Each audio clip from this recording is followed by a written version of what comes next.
Monitor ini harganya 1 juta beneran, tapi speknya lebih tinggi dibandingin monitor lain dengan harga yang sedikit lebih mahal.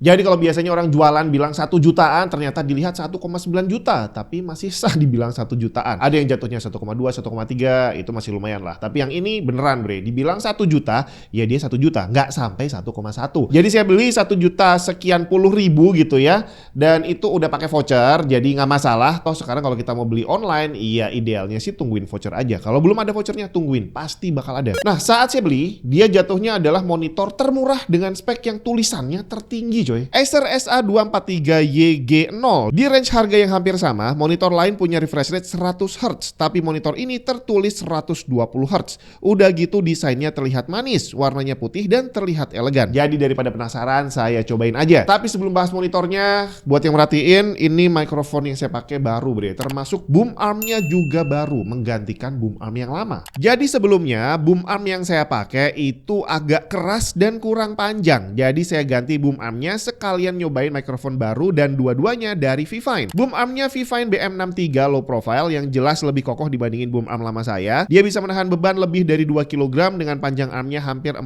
cm. Mekanisme geraknya juga terasa kokoh. Sedangkan untuk mikrofonnya Vivine AmpliTank Tank 3 yang ternyata sesuai dengan namanya terasa kokoh banget kayak tank bre. Connectivity-nya lengkap, ada XLR dan USB-C. Kedua kabelnya juga udah dapat di paket penjualannya. Terus ada audio jack untuk monitoring. Kemudian ada knob untuk ngatur gain mikrofon dan volume headset monitoring, serta ada tombol mute yang jelas banget kalau merah berarti mute. Polar patternnya cardioid yang ngambil suara paling banyak dari depan dan sedikit dari samping, dimana untuk penggunaan indoor seperti ini ternyata cukup efektif untuk mengurangi gema. Buat yang lagi hunting mikrofon dan aksesorisnya, bisa mampir aja langsung ke official store-nya Vivine. Produknya ada banyak dan linknya ada di deskripsi. Acer SA243YG0 tidak tertulis di speknya, tapi dari karakteristik monitornya dia menggunakan panel IPS. Viewing area 23,8 inci, resolusi Full HD, refresh rate 120Hz dengan response time tertulis 1 millisecond, yang jelas gak mungkin untuk monitor dengan kelas harga segini. Brightness maksimum 250 nits, standar banget, dan gak ada detail lain disebutkan di sana, macam kontras rasio dan color gamut yang berarti kemungkinan memang rendah. Kemudian walaupun gak tertulis di speknya, tapi monitor ini udah support FreeSync dan G-Sync compatible. Connectivity terhitung lengkap, selain HDMI yang jadi standar sekarang, konektor keduanya adalah D-Sub yang memang sesuai dengan resolusi dan refresh rate-nya yang gak terlalu tinggi. Di sini kita dikasih bonus jack audio 3,5 mm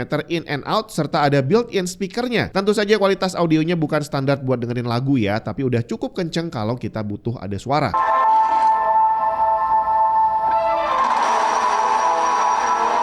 know it sounds crazy, but that sword is gonna show me the way home.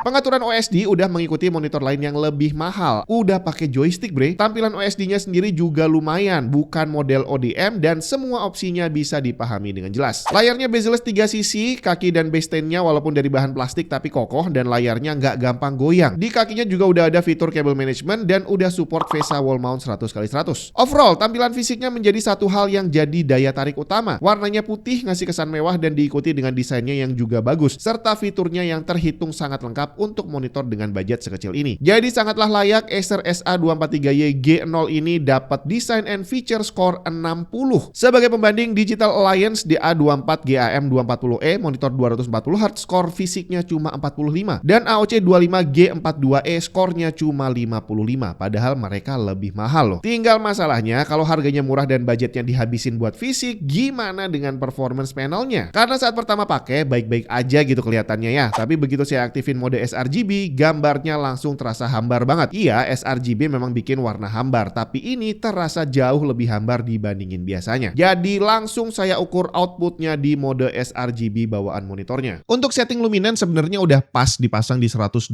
nits, cocok untuk kerja. Masalahnya black levelnya ketinggian, 0,3 nits dan hasilnya kontras rasionya cuma di kisaran 300:1. Kemungkinan besar ini nggak bisa dibenerin lagi karena setting kalibrasi yang saya lakukan adalah 100 nits, lebih rendah dari ini luminance-nya, yang kemungkinan berarti kontras rasionya bakal lebih rendah juga. White level standarnya sedikit kekuningan juga di 6300 Kelvin, gamma juga belum jelas arahnya walaupun gray balance-nya udah oke. Akurasi warna memang terbaca bagus, tapi karena kontras dan gamanya nggak bagus, ya nggak ada artinya berarti ya. Color gamut standar aja, 97% sRGB, 71% Adobe RGB, dan hampir 79% DCI-P3. Saya coba kalibrasi ke 100 nits D65 untuk sedikit memperbaiki, dan hasilnya sesuai dugaan. Saat luminance-nya diturunkan, black-nya nggak ikutan turun dan membuat kontras rasionya jadi lebih rendah dari sebelumnya. Tapi white-nya jadi lebih natural, gamma juga jadi lebih konsisten di 2,2, gray balance-nya juga masih oke, dan akurasi warna kali ini udah pasti lebih bagus dari sebelumnya. Tapi tetap aja hambar, nggak bisa dirubah karena kontras rasionya memang nggak bagus. Uniformity untuk brightness udah bagus banget, seluruh area layarnya udah seragam, nggak ada yang brightness-nya nyeleneh sendiri gitu ya. Tapi untuk warna lumayan kacau, bahkan di area tengah layar aja udah ada yang meleset lebih dari 4 delta E. Semakin ke pinggir, semakin jauh deviasinya. Jadi fix monitor ini nggak cocok sama sekali untuk kerjaan grafis. Untungnya dia tidak berpotensi bikin pusing atau mual. Pada luminance 100 nits di level brightness 23%, deviasi terang gelapnya cuma 1,6%. Aman, flickernya nggak terasa. Dan seperti biasa, menaikkan brightness akan semakin aman lagi karena pada brightness 50%, deviasinya turun lagi jadi sekitar 1,3% aja. Tinggal gimana gaming performance-nya. Latency tidak terlalu buruk ya, average-nya 5,22 milisecond dengan minimumnya cuma 1,33. Kalau dibandingin sama monitor Digital Alliance yang barusan saya tes sebelumnya, memang kalah sih, di mana Digital Alliance mencatat minimum hanya 0,17 dan average-nya 2,24. Tapi untuk gaming casual masih oke lah ya. Response time juga bukan selevel monitor gaming. Acer SA243YG0 ini punya 3 mode overdrive. Pada setting terendah, off, respons terbaik hanya 5 milisecond dengan average hampir 14 milisecond. Jelas bukan standar gaming monitor. Naik ke mode normal perubahannya nggak banyak, tercepat jadi 4,7 dengan average jadi 11,45 dan nggak ada overshoot. Visualnya udah pasti nggak akan banyak perubahan. Tapi pakai setting ekstrim, tercepat responsnya memang turun lagi jadi 3,1 milisecond dan average turun drastis jadi 5,84, tapi kondisi aktual sisanya masih terlalu tinggi responnya. Dan bahkan sekarang udah muncul overshoot dengan persentase di atas 10 RGB udah lebih dari 63%. Untungnya, refresh rate monitor ini 120 Hz, jadi motion blur udah cukup minim. Hasilnya, walaupun response time nggak terlalu bagus, pada setting overdrive off dan normal, ghosting dan blurnya terlihat nggak terlalu parah. Yang penting jangan pakai setting ekstrim karena gambarnya langsung ngebayang putih semua karena overshootnya yang tinggi.